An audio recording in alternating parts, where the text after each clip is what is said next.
Hi, I'm Jeanette Roche. This is Bridge City News. Here are some of the top stories we've been following. The grim death toll in last week's massive earthquake surpasses 2,000 in Myanmar. Plus, Lethbridge police catch an arsonist after this surveillance footage release of the culprit scaling a wall to tamper with a gas line. And our Lethbridge Hurricanes on a winning streak as they head to Game 3 of the playoffs in Brandon. Your nation, your province, your southern Alberta. From the heart of Lethbridge, it's Bridge City News with Jeanette Roche. Thanks so much for joining us. Markets tumbled this morning as Canada braces for a new wave of U.S. tariffs. U.S. President Donald Trump says Wednesday will be, quote, Liberation Day, when he intends to increase American duties to match the tax rates that other countries charge on imports. But it's unclear how Trump intends to pursue his global tariff agenda this week and how it will hit Canada. Canadians are also waiting to see what happens on Thursday as Trump's 25% levies on automobiles and parts are set to go into effect. Meanwhile, billboards are popping up in various parts of the U.S., paid for by the government of Canada, with messages that say tariffs will hurt Americans. Foreign affairs expert Lisa Daftari says only time will tell how Trump's tariffs will affect the U.S., along with trade relations with Canada. You do have a lot of Americans who are supportive of Donald Trump, but fearful of what the tariffs will do in the short term, medium term, and potentially long term. And you have others who think, okay, this is part of the growing pains of making things fair, and we have to, just wait and see. Again, the time will tell kind of mantra comes into play. And you have others who are very, very critical of tariffs and very critical of Donald Trump really ruining the wonderful relationship that we have with Canada. Catch my full interview with Lisa Daftari, where she and I also discuss Alberta Premier Danielle Smith's recent trip to Florida and Ben Shapiro's rhetoric about no tariffs on his podcast, and the broken ceasefire between Israel and Hamas. All of that coming up later in the program. Tariffs are also top of mind on the campaign trail. In New Brunswick, Conservative leader Pierre Poilievre said his campaign vision is what Canada needs to fight off American trade aggression. During a Q&A with reporters, Poilievre brushed off concerns about his campaign's falling polling numbers. My purpose in politics is to restore Canada's promise so that anyone from anywhere can achieve anything. It's hard work. Gets you a great life and a beautiful, affordable home on a safe street, protected by brave troops under a proud flag. All the things that we need to do to respond to the economic aggression of the Americans are things I've been talking about for 10 years. I was standing up for pipelines 10 years ago when Mark Carney was opposing them. I've been saying that we need to approve resource projects quickly for the last 10 years while Mark Carney was supporting C-69 and the energy cap and other Liberal policies. I've stood up for tax cuts that will unleash growth in our economy over the last 10 years, in fact, over my entire career. The threats, the unjustified threats by President Trump further strengthened the argument in favor of the Canada First agenda that I've been fighting for my whole life. Poilievre has pledged a Canada First national energy corridor for pipelines and other projects to get Canada's energy and resources to markets inside and outside of the country. Today, NDP leader Jagmeet Singh was in Victoria before traveling to Edmonton. He says the way Canada wins this fight with its neighbor is by doubling down on our values, like taking care of each other and protecting our environment. At a stop in Port Moody on Sunday, he proposed publicly backed low-interest loans for first-time homebuyers. This would make a huge difference in people's lives. They'd be able to have affordable loans so they can actually buy their first home. If you think about it, just a 5% difference on an interest rate could save families as much as $9,500 over 5 years. That's more money to buy your groceries, more money to save up for the things that you need. That's our plan, a plan that's in it for you.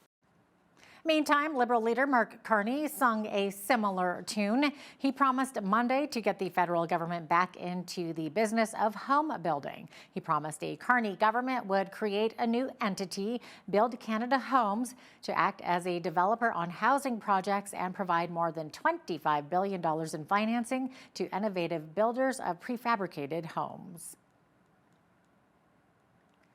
Liberal candidate Paul Chiang has apologized for comments he made in January about a Conservative candidate who had a bounty placed on him by Hong Kong police last December. The Toronto Association for Democracy in China said in a release that Chiang told Chinese language newspaper Ming Pao 3 months ago that everyone at a conference could claim a bounty if the candidate was brought to Toronto's Chinese consulate.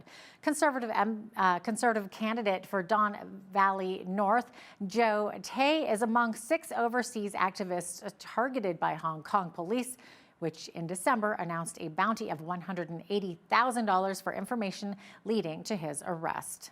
Liberal leader Mark Carney says Chiang had a terrible lapse in judgment and is not firing him as a candidate. In Calgary, a Liberal candidate has been dropped by his party over failure to disclose a 20-year-old domestic assault charge that was stayed 6 weeks after it was laid. Real estate broker Thomas Keeper was announced as the Liberal candidate in Calgary Confederation on March the 11th. Court records show that Keeper was charged with common assault on June 6 of 2005. The complainant was Keeper's wife at the time. According to divorce records, the charge was stayed on July 20th, just over 6 weeks after it was laid. The deadline to submit candidates for nomination to Elections Canada is April 6th at 2 p.m., leaving the Liberals another week to find and submit names. The Canadian Taxpayers Federation is calling on federal party leaders to stop a pair of policies that will take effect on Tuesday. On April the 1st, MPs, cabinet members, and the Prime Minister are getting pay raises, while taxes on beer, wine, and spirits will be automatically raised. Franco Terrazzano, federal director for the CTF, says this 1-2 punch adds insult to injury. Right on the same day, they're increasing their own pay as they increase taxes on beer, wine, and spirits. So look, all politicians who are running in this federal election need to answer these 2 questions. Number 1, why do you politicians think you deserve a raise? And number 2, why do you think Canadians can afford another tax hike? And look, these members of parliament are already taking huge taxpayer-funded salaries.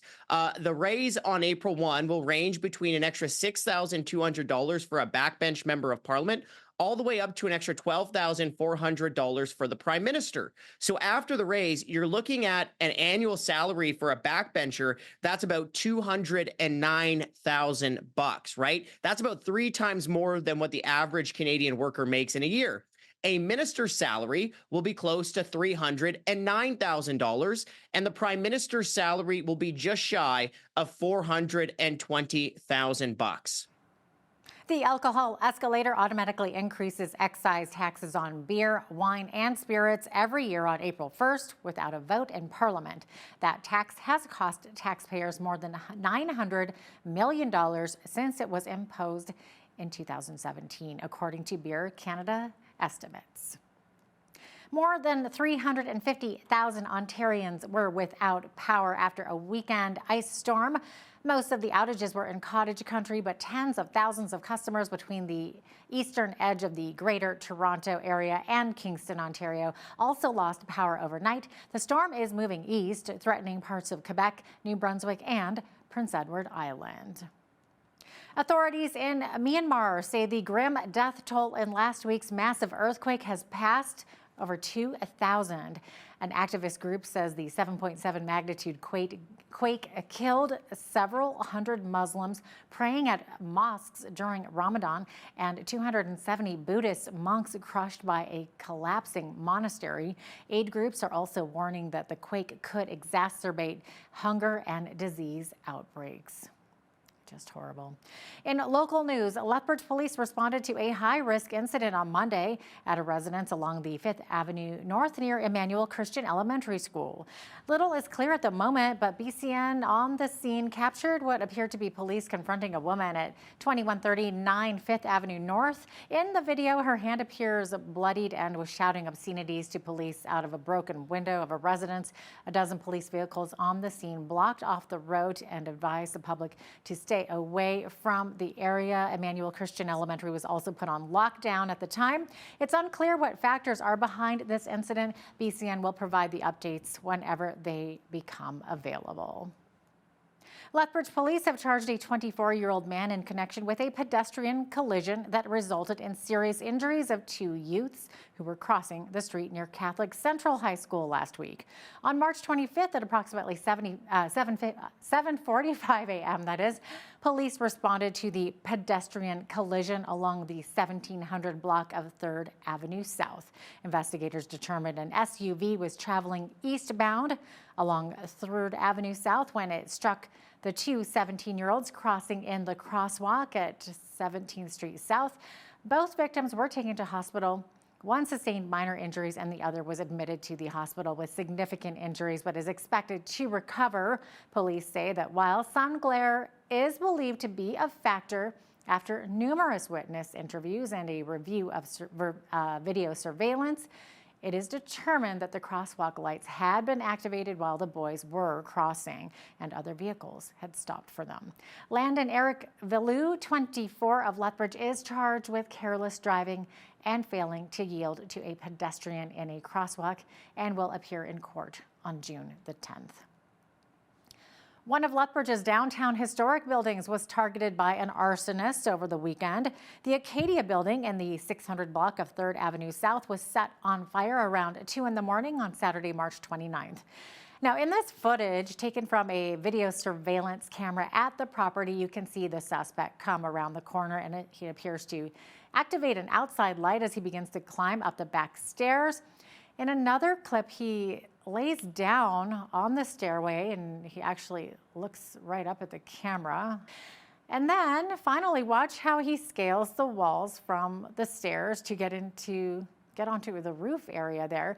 The owner of the building did not wish to appear on camera, but he had this to say in a statement. He says, quote, "I'm eternally grateful to the Good Samaritan who called in just after 2 a.m. and for the rapid response from both the Lethbridge Police Service and Lethbridge Fire Department. No one was home at the time of this brazen attack or working in the businesses on the street level. The arsonist was clearly intent on doing harm and causing damage as he had to scale a wall to access the outdoor patio area on the roof and choose to tamper with a natural gas barbecue line that was used to start the fire," end quote.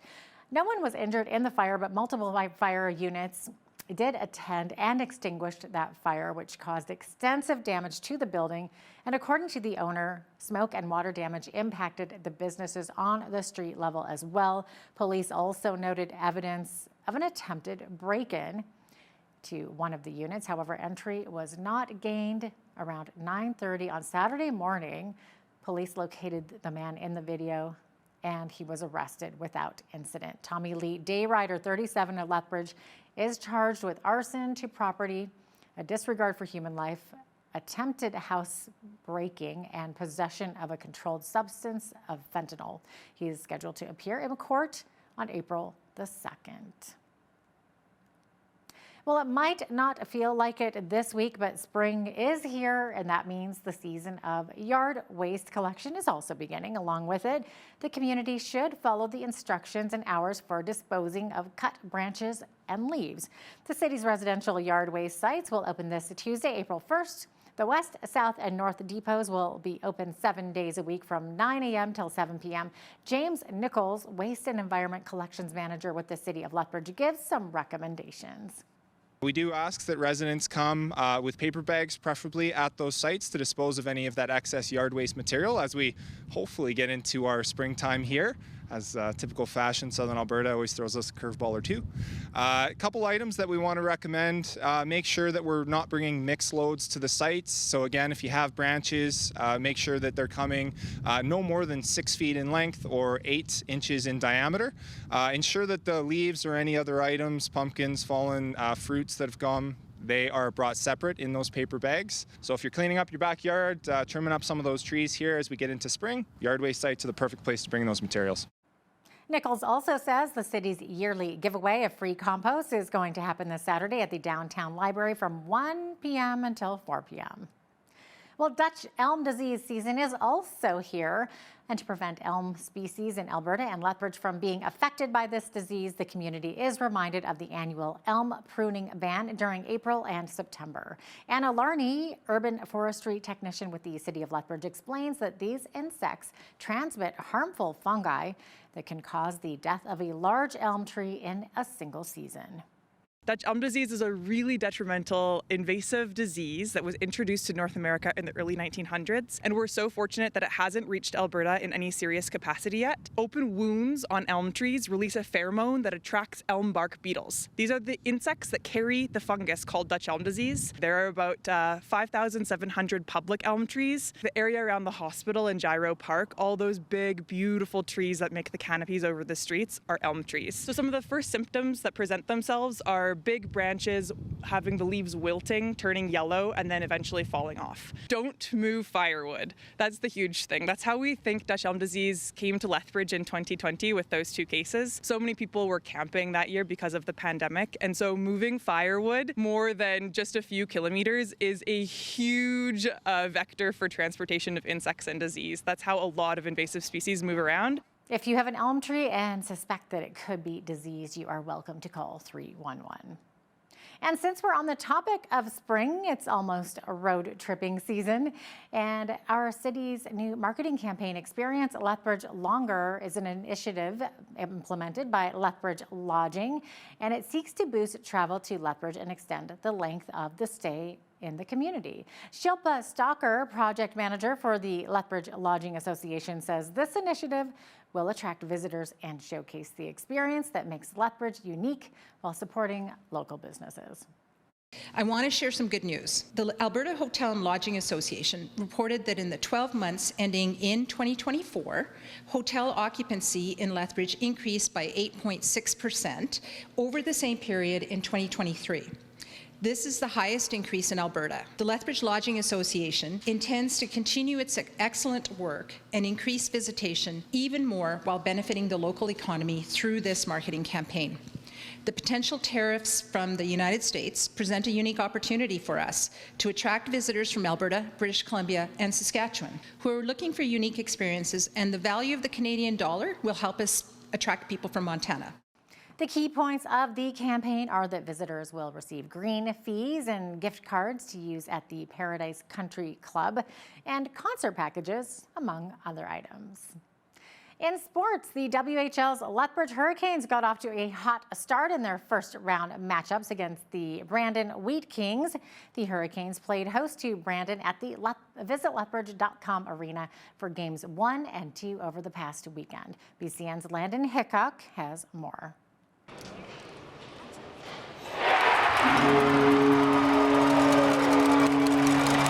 Large crowds of fans showed up to last Friday and Saturday's back-to-back matchups as the Lethbridge Hurricanes begin the 2025 postseason. The Hurricanes finished 4th in the Eastern Conference in the regular season with a 41-21-3-3 record, good enough for home ice advantage in round 1 of the playoffs. The Canes entered the postseason with championship ambitions, acquiring stars Braden Yeager, Jackson Unger, and Votek Port from the Moose Jaw Warriors in separate trades throughout the season. Game 1 was held on Friday, which saw the Canes take control early with goals from Leo Brayard and Votek Port. After the Canes took a 2-1 lead into the second period, the Canes scored 2 goals in 13 seconds to take a 4-1 lead. Despite pushback later in the second period by the Wheat Kings, the Hurricanes hung on to secure a 6-3 win. Yeah, it was a great start. That's how we wanted to play. Came out hard, heavy, stuck to our structure, and yeah, long way to go still for sure, but yeah, it's a good start to the playoffs. Yeah, a lot of emotion in the building early, and then it settled in, and I thought we were better once it settled down a little bit, but no, we were good. We got off to a nice lead, and then we got a little loose, and then put it away in the third. So overall, we're going to learn from it and move on. Game 2 on Saturday started scoreless through the first period, but the game opened up with Brandon securing their first lead of the series at a 2-1 lead. The Canes responded quickly, however, with 3 unanswered goals, which proved to be just enough. The Canes won the game 4-3 and have taken a 2-0 series lead. Braden Yeager was credited with 2 goals, while Brandon's starting goaltender, Carson Bjarnason, returned for Game 2 after leaving Friday's game due to injury. Yeah, it was unreal. It was a pretty cool atmosphere. I've been in it a couple of years, and that was by far the coolest and loudest I've seen it. Yeah, it gives us so much energy, and you got goosebumps in the room on the bench, so it's pretty cool. The building's always jumping Friday night. Lots of good plays, lots of good hockey. So an opportunity for them to be passionate, and they always are. We got great fans. The Hurricanes and WEEKNIGHTS will re-meet in Brandon, Manitoba on Tuesday and Wednesday for Games 3 and 4, in which Lethbridge has a chance to put a stranglehold on the Canes in an attempt to make the second round for the first time in 7 years. For Bridge City News, I'm Landon Hickok.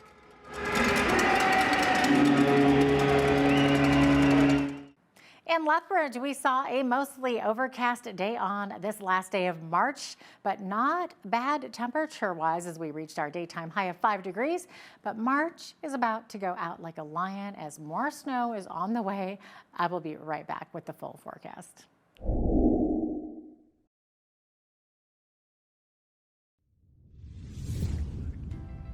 Well, as we are getting ready to say goodbye to March, more flurries are about to say hello to us as we welcome in the month of April, looking like 60% chance of either showers or flurries this evening as we look into Tuesday, high of 8 degrees, 30% chance of flurries, and then Tuesday night, another 60% chance of showers or flurries, and then Wednesday, we're seeing snow and a high of 0 only. We're getting to the minuses there on Thursday, and looking at flurries as well before we start to get into the pluses. The doubles there, the double digits of the teens, and then even as high as 20 by Sunday. So looking like a decent weekend ahead of us with lots of sunshine as well. So average high for this time of year, 10 degrees, average low, -3.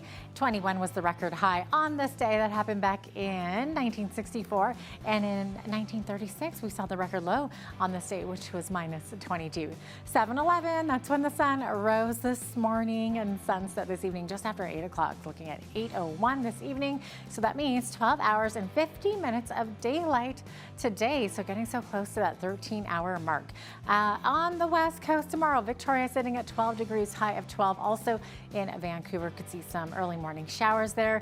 Now in Edmonton, we got a little bit of everything going on. We've got fog, we've got a risk of freezing rain, we've got a 30% chance of flurries in the morning, and by the afternoon, looking at a 60% chance of showers or flurries, high of 4 degrees there. 10 for the high expected in Calgary tomorrow with a 30% chance of late afternoon showers. As we get into Saskatchewan, okay, kind of similar to Edmonton where we're at with Saskatoon. So high of 2 degrees and looking at 30% chance of flurries in the morning and then a 60% chance of showers or flurries by the afternoon there. Regina just sitting at a 30% chance of flurries. That's all. Nothing to be alarmed about. High of 0 and then high of 3 degrees in Winnipeg tomorrow with increasing clouds. Now as we get to the central portion of the country here, Toronto, nice clear sunny skies, 4 degrees for the expected high.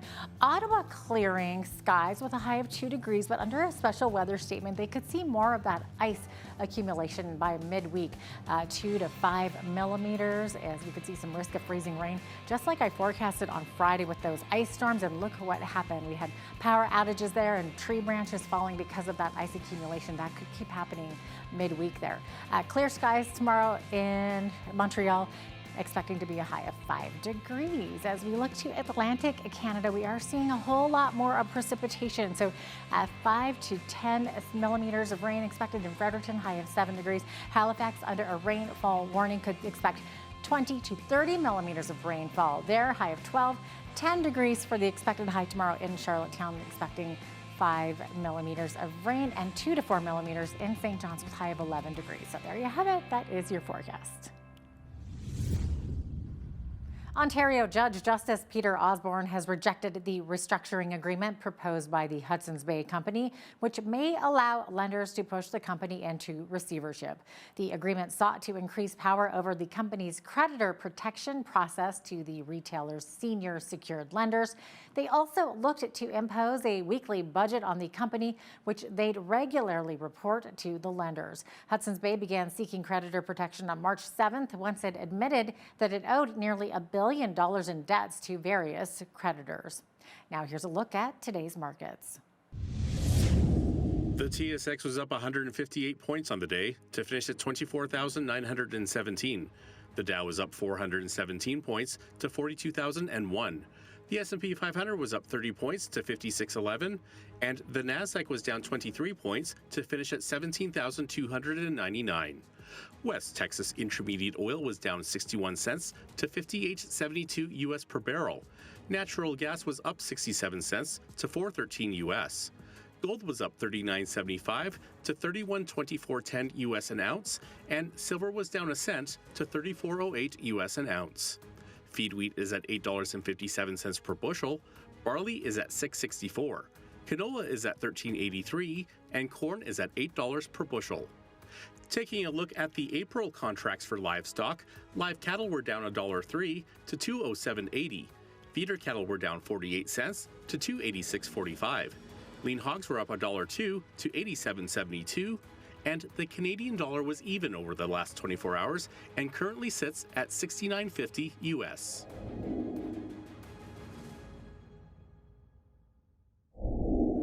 Recapping one of our top stories, U.S. President Donald Trump says Wednesday will be, quote, Liberation Day, when he intends to increase American duties to match the tax rates that other countries charge on imports. But it's unclear how Trump intends to pursue his global tariff agenda this week and how it will hit Canada. Canadians are also waiting to see what happens on Thursday as Trump's 25% levies on automobiles and parts are set to go into effect. Also, billboards paid for by the government of Canada are popping up in the U.S. with messages warning Americans about the impacts of tariffs on them. Foreign affairs expert Lisa Daftari is up next to give us the latest international news. Also, when you see news happening in your community, be sure to send us an email at info@bridgecitynews.ca. You can also visit our website anytime or our YouTube page for more of our stories and interviews.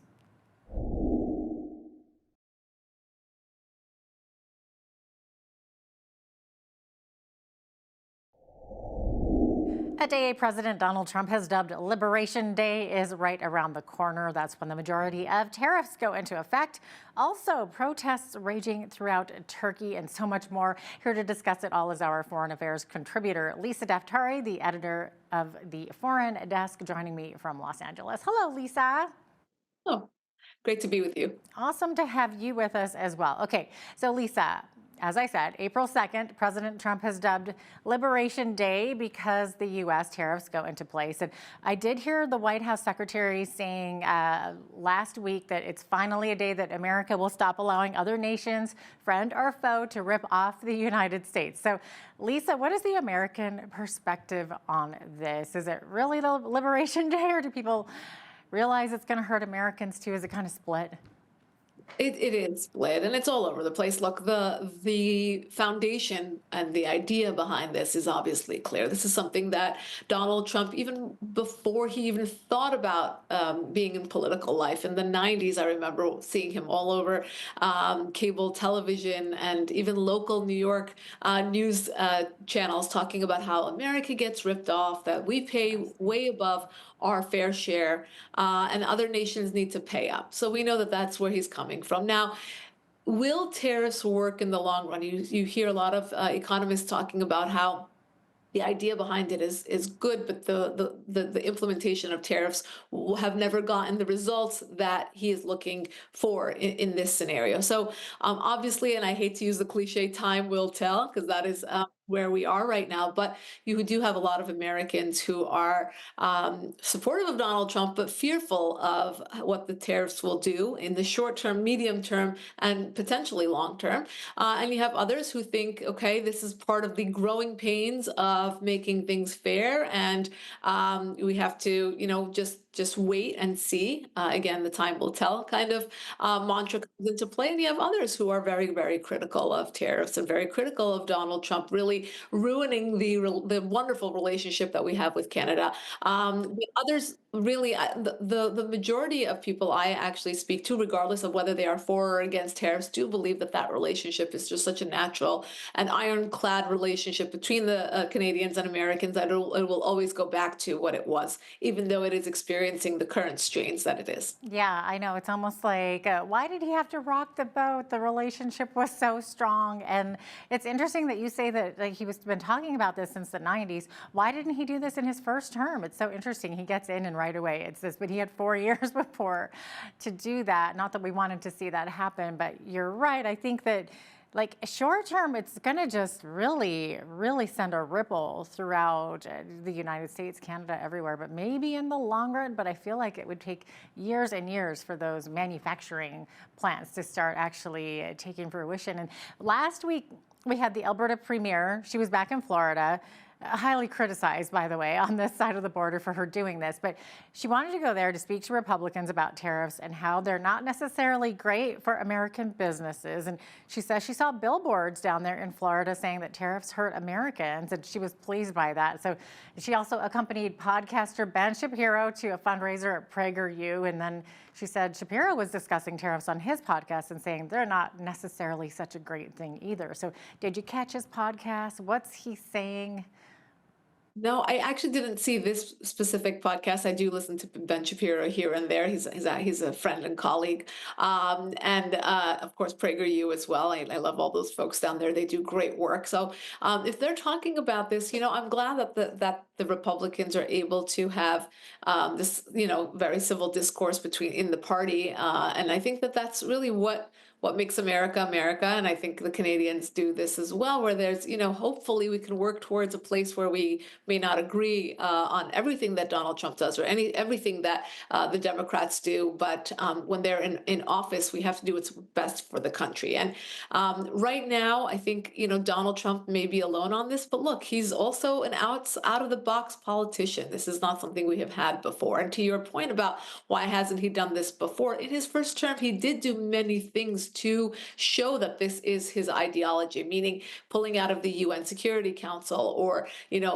giving a real good talk to NATO and to the EU and to all these other acronymed organizations, whether it is the United Nations or any other groups, or giving money to various Palestinian funds that were using that money for terrorism, to say, we don't have to just pay the checks just because this is what America has done. And I think a lot of the initiatives behind this administration, whether it's in DOGE or pulling out of, again, many of these global groups, is to say, we have to look at what's best for our country. And if every country looks at global relations in that way, that will make every country great again. And I think that in that capacity, I think a lot of Americans, even the ones who are left of center, do understand that and are all for it. Now, the only thing that remains the mystery here is, will this particular tactic work for the outcome that he desires? And that's what we'll wait and see. So far, the markets here are not showing a positive, reaction to that. And that's very natural to say, this is going to affect us. Obviously, prices are going to go up. We're going to be affected by tariffs, very drastically in the next couple of weeks, and we'll have to wait and see how this all plays out. Will he get the outcome he wants, or will this just be something that we have to kind of smooth out with our global partners? Right. And speaking of Trump, it's been reported that while he was speaking to media on Air Force One, I believe it was, he was saying that, so he's hearing people say that he should run for office again and that he might try to make it so that he can do this. So Lisa, is it just a tongue-in-cheek thing? I mean, he's only been in office, 2 months now?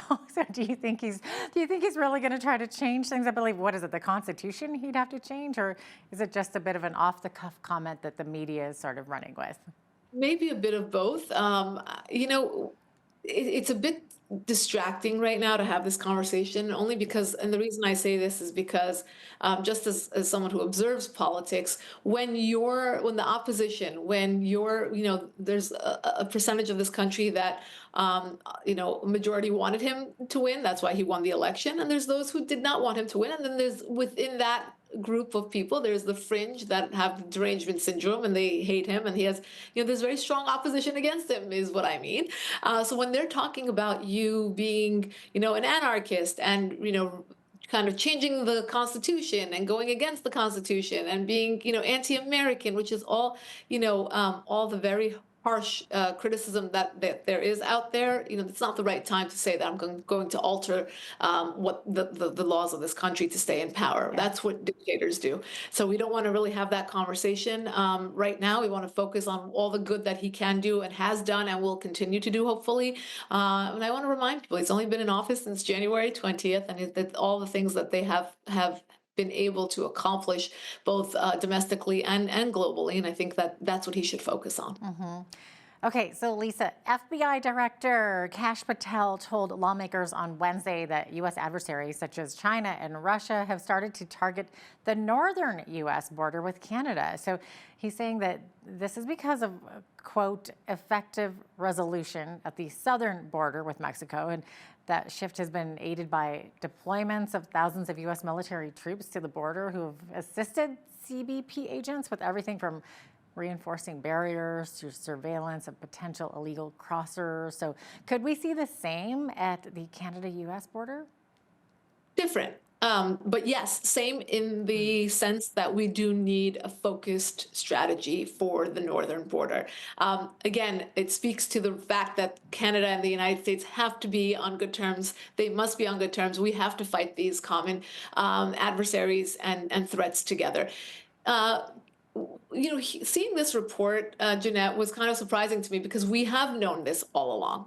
Even when the southern border with Mexico was much more of a threat for the United States, we would speak on BCN. We would talk about how this is also a threat, whether they come through the United States and continue northward towards Canada, or if it's a separate threat where they're coming in and using that border. Regardless, our adversaries, our joint adversaries, consider this a vulnerable border, and that's an issue.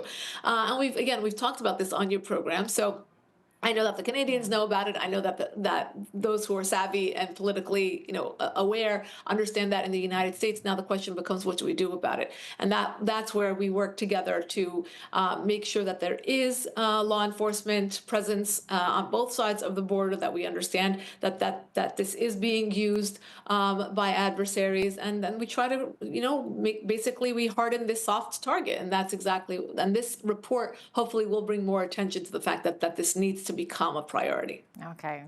Last week, this was on my list, but we didn't have the opportunity to talk about it. Turkey. So there's a lot happening there, and it looks like Istanbul's mayor was jailed on charges of corruption, and there have been protests raging throughout the city with police unleashing pepper spray. And I guess last week, the protests moved to university campuses. So Lisa, what's going on over there, and why is all of this happening?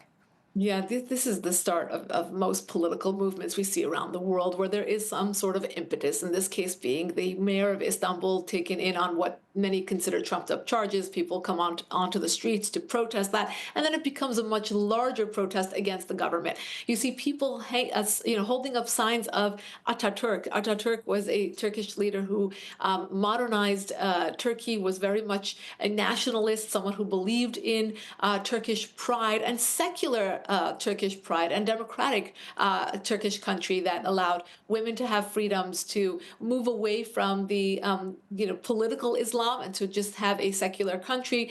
Obviously, majority of Turkey practices Islam, but Erdogan being a much more hardline leader, Islamist leader, and what's the irony of all this is, while everyone's running out onto the streets, while they're trying to stop people, there has been outages. They kind of want people to not organize via the internet and social media. There have been crackdowns, obviously, but in the middle of all of this, Erdogan doubles down on his support for Hamas. So it's not a good look. The people are speaking. They're talking about going farther away from extremism, and he's moving closer to it by, pledging his support for Hamas in the last 24 hours. So, we shall see. Will the crackdowns be, so horrific that the people go back home? This is what we've seen, in Iran and many other countries. We saw this all throughout the Arab Spring as well.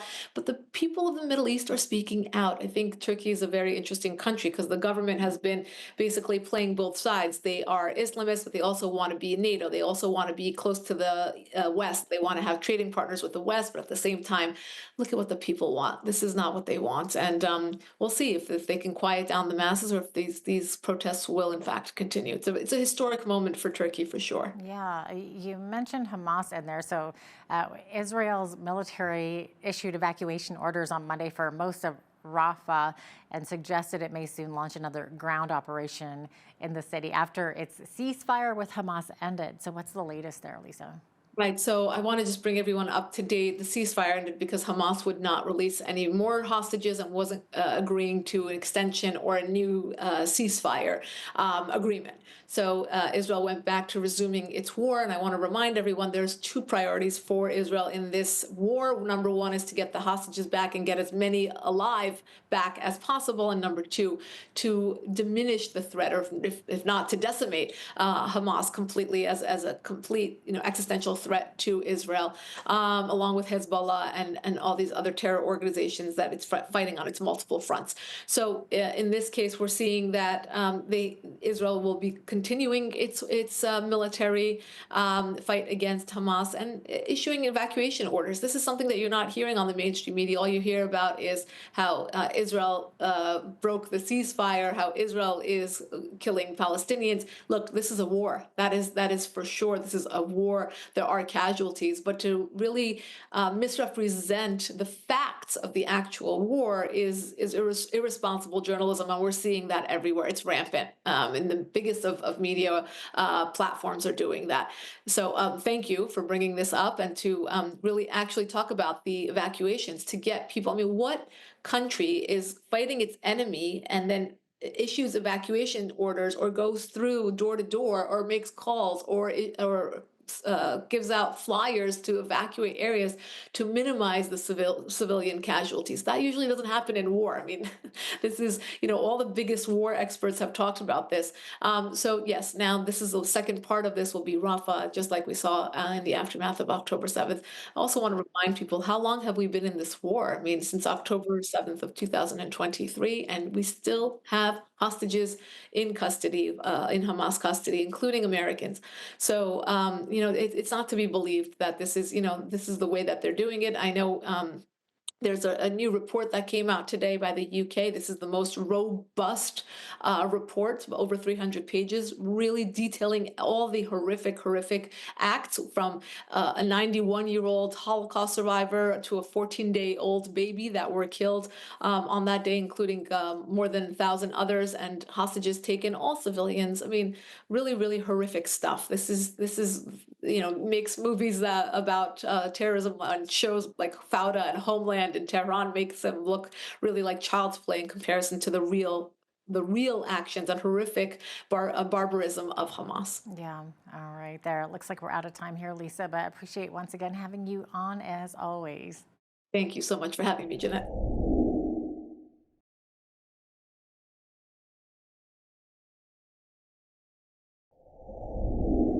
With the arrival of summer, many of us look forward to summer camps for our kids. Joining me to talk about the benefits of summer camps is Tanya Martins. She is the program manager of Southern Alberta Bible Camp, located near Lomond, Alberta. Good to have you with us, Tanya. It's great to be here. Thanks for inviting me. So, Tanya, can you just tell us what the SABC, Southern Alberta Bible Camp, is all about? Can you just give us a general overview of what happens at summer camps for those who have never been to one? Absolutely. Summer camp is a great space. It's a space for adventure and friendship and fun. And at SABC, that is all focused around faith. There's Kids stay in cabins. They do all sorts of activities. We're a waterfront camp. We're on the Traverse Reservoir, which is where Little Bow Provincial Park is, and on the other end of the lake. And so there's big games and great food and new friends, and lots of cool, amazing stories about who God is. And what age groups does SABC work with? You betcha. We have camps that range anywhere from kindergarten to grade 12. And so there are 8 full weeks of summer camp. And um, every given week, there is pretty much potential for a family who has kids, maybe if they're ranging from anywhere from grade 3 to grade 10 or 11, all of their kids could attend at one time in various different parts of the camp. And so we try to make space for every family to find a place to belong. And then how do families go about registering their kids, and what are the costs? You betcha. We have about 1,000 campers already registered, and but there's still room. And there are various camps that are actually filling up. And so, with those various ages per week, families can head to the website, sabc.ca, hit the summer camp at the top, and then you can peruse all the different camps that are available, the ways they line up with the different ages. And then there's a registration button that's there. And if you're curious on pricing, our pricing has a variety of layers. And so families can pick what works for them. We do not want cost to ever be something that would keep a kid from camp. It's one of our deep values at SABC is that we would never turn a kid away for that reason. And so there are various layers of what works for you, as well as their subsidies. We're in the middle of fundraising and stuff for an event called Ride for a Reason, and that actually raises funds to help kids get to camp. And so, yeah, we don't want your kid to not have a chance to come to camp because of finances. And so sabc.ca has lots of great information about the camps available, how to register, and what the costs are. And what are some of the sports and activities you offer to the kids? Because you're located by a lake in Lomond, Alberta, so there must be some water activities too. Absolutely. We have a ton of land fun and a ton of water fun at SABC. So on the land, there's things like bubble balls and a climbing wall and this giant swing, Cool. ceramics and archery, as well as super fun kind of hands-on building stuff for those kids that like to get their hands on making something. And then on the water, there's kayaking and water skiing and canoeing and paddleboarding. And we also have an aqua park with a blob and a giant slide and a jousting beam all floating on the water. And so it's a pretty great place to be. Now, your camp is obviously a Christian camp, but I understand that you do get quite a number of non-Christian campers as well. Yeah, we sure do. And we love the opportunity to invite every kid to camp and to come and experience the fun and adventure that summer camp offers kids today, and to have the opportunity to share a little bit more about who God is and what Jesus has done for them and how loved they are exactly as they are. And that's the big reason why we exist. Right, because with some kids who have never got to know Christ, you have a great ministry opportunity there. So do you have any stories of lives being changed? Oh yeah. One of our vision is to see lives transformed by God through the gospel of Jesus Christ. And so that's the hope of all of our conversations, and the fun that we have is wrapped up in that. And there was a camper last summer who came to camp, much like you said, not coming from a faith background and actually pretty opposed, like didn't really want to have any conversations about who Jesus was, wasn't really interested in being a part of the chapel time and those conversations around the Bible. And so the cabin leader was just like, well, let's just spend some time together. And so through the week and towards the end of the week, this kiddo said, hey, I actually want to know some more. And as they got to talk about who Jesus is, this camper gave their life to Christ. And that's such a cool thing. And we get these kids for 5 days and then we send them home. And sometimes we never know what the impact of that is. We have the privilege of knowing from this camper that they went home and were so changed and transformed that they told their family all about it. Obviously, they're going to talk about all the fun they had. But that family is now connected to a church and going to church and finding out together about who Jesus is and how that matters to who they are and how they live their lives. Wow, that's just so really cool to hear. Now, can you tell us about the Telios Leadership Program and who is it for? Yeah, it's such an amazing part of our summer. It's actually for students who are finishing grade 10 and finishing grade 11. And they come for a whole month at camp. We have support staff that come to camp, and they're high schoolers that come and serve in our different departments. The Telios program runs sort of alongside that. And these students come and they live in a really tight little community. Um, and they spend 2 weeks doing team building activities and sessions. And I don't want to give too much away because it's some pretty great trade secrets in there. But it's all about learning about more about who you are in Christ, learning more about that, as well as the leadership and team development. Then they get to spend a week as a young cabin leader serving at different parts of camp, and so it's pretty cool opportunity. It's a very transformative for the 4 weeks that they're there. And they often go on to continue to be part of our staff and go back to their homes changed. And now where our girls are full in Teleos, it's maxed out, but we have room for boys to come. So if there's guys out there who are grade 10 and finishing grade 11, there would be amazing to come and help fill spots up.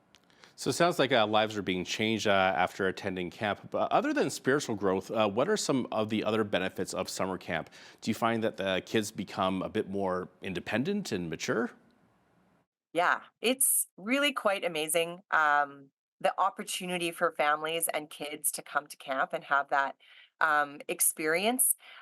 So, like, they're living in cabins and they're going to activities and they're following a schedule. And then there's free time and there's decisions every morning what they're going to order from the tuck shop. And so, kids getting the opportunity to spread their wings a little bit in this world in a really safe environment, trying hard things, learning to get along with kids that are different than them, listening to new leaders in their lives, asking good questions, having a way to maybe consider a different perspective. And so those life skills are so transferable to everything else that they're going to do.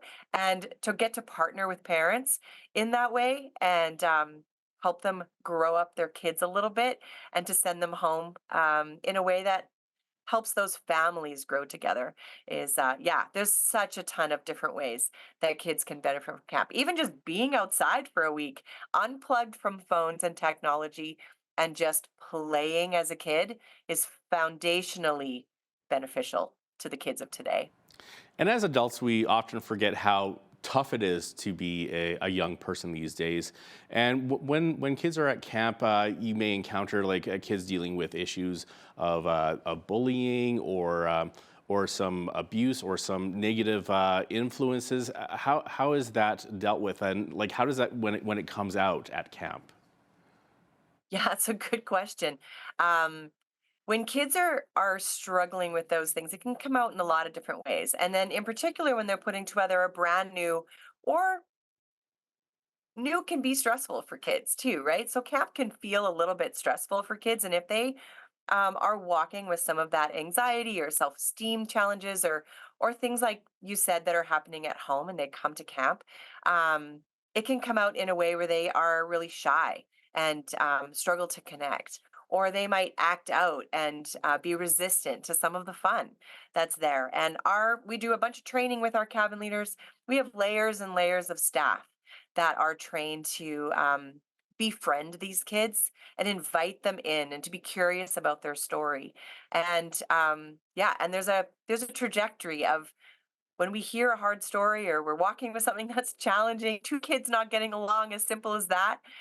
Who do you go to? You have a cabin leader and they have cabin circle directors. And we bring in a little team of people called camper success coaches, and they're there to help our campers have a successful week. We even have a camp grandma and grandpa because who couldn't use another grandma and grandpa in their life? Of course. Now, Right. now what about self-esteem? Do you see some changes in this area after camp? Yeah. And honestly, kids, I think coming through the last few years have more worry and more sort of insecurities about what what it is to step out and to be confident. And so having that opportunity to walk with kids and being like, you can try this, you can do this, and helping kids redefine what success can look like. If they've never done archery before, the bullseye is not the only aim. It's about, hey, did you try something new? Did you learn a new skill? Did you actually help somebody else? Did you feel encouraged? And maybe that, and we see that it helps kids be like, maybe I can try the next thing tomorrow. And maybe I can have that conversation. And maybe I am going to be okay. It's huge. Was having a conversation with a staff member last night um, whose life has been transformed by being on our staff team, getting to impact the lives of kids, and the compounding of different weeks and years at camp on the life of a young person is immeasurable. And she's a teacher now, and so she is Wow. impacting kids in another way. So it's really, it's so hard to explain how powerful it is. For the self-esteem of kids and young adults and teenagers that summer camp can be. Do you still need volunteers to help out this summer? Absolutely, absolutely. We need guys. I have a really, our support staff, so our high school students are almost all full. Such an incredible thing to have high schools who are going to come for 2 weeks and scrub toilets and mow lawns and take pictures and do dishes and cook food for volunteer, and that's amazing. Our cabin leader area has a little bit of room. We definitely need some guys, cabin leaders, to come and be a part of young boys growing up to be young men, and to come and be a part of impacting them through courage and conversation and adventure and faith. And so we definitely need some guys to come and join in the life-changing possibilities that happen at camp. Any final thoughts for anyone still considering going to a summer camp this year? Absolutely. Just do it. The opportunity for a kiddo to try something new in a safe place, to be like, to maybe learn something about who they are, about how big the world is in a safe and smaller way, as well as to learn about God and who he is. And because of who God is, they get to learn something really deep about themselves. I would say just come and do it. We work hard to create a space for kids to come and have fun, to be a kid, and to learn about really important and incredible stories. And so, absolutely, just come to camp. Tanya Martins is the program manager of Southern Alberta Bible Camp located near Lomond, Alberta. Tanya, thank you so much for your time today. Thanks so much. Have a great day, and maybe we'll see you at camp this summer. Maybe.